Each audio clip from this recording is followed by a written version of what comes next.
എല്ലാ കൂട്ടുകാർക്കും ക്യൂസ് ബുക്കിന്റെ പുതിയൊരു വീഡിയോയിലേക്ക് സ്വാഗതം. ഇന്നത്തെ വീഡിയോയിൽ നമ്മൾ ഡിസ്കസ് ചെയ്യുന്നത് കുറച്ച് ജനറൽ നോളജ് ക്വസ്റ്റ്യൻസും അവയുടെ ഉത്തരങ്ങളുമാണ്. അപ്പോൾ നിങ്ങൾക്ക് ഈ വീഡിയോ ഇഷ്ടപ്പെട്ടാൽ ഈ വീഡിയോ ലൈക്ക് ചെയ്യാനും ഈ ചാനൽ സബ്സ്ക്രൈബ് ചെയ്യാനും മറക്കല്ലേ. അപ്പോൾ നമുക്ക് വീഡിയോയിലേക്ക് കടക്കാം.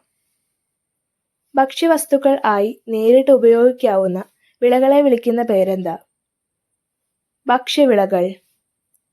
വാണിജ്യ വ്യവസായ പ്രാധാന്യമുള്ള വിളകളെ വിളിക്കുന്ന പേരെന്താ?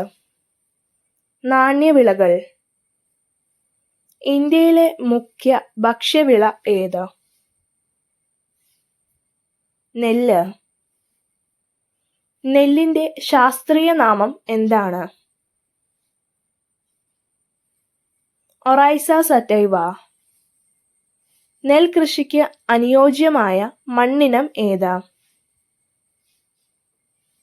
എക്കൽ മണ്ണ്. നെല്ല് കഴിഞ്ഞാൽ ഇന്ത്യയിൽ പ്രധാനമായും ഉൽപ്പാദിപ്പിക്കുന്ന ഭക്ഷ്യധാന്യം ഏത്? ഗോതമ്പ്.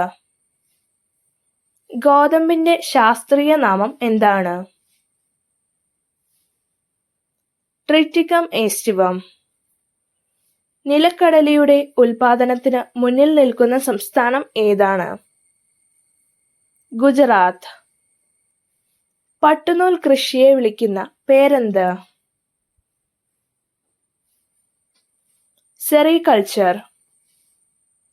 ഇന്ത്യയിലെ ആദ്യത്തെ പരുത്തി തുണിമിൽ സ്ഥാപിതമായത് എന്നാണ്?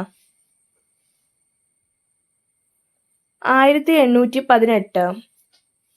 പിസികൾച്ചർ എന്തിന്റെ കൃഷിയുമായി ബന്ധപ്പെട്ടിരിക്കുന്നു? ഇതിനുത്തരം താഴെ കമന്റ് ചെയ്യാൻ മറക്കല്ലേ.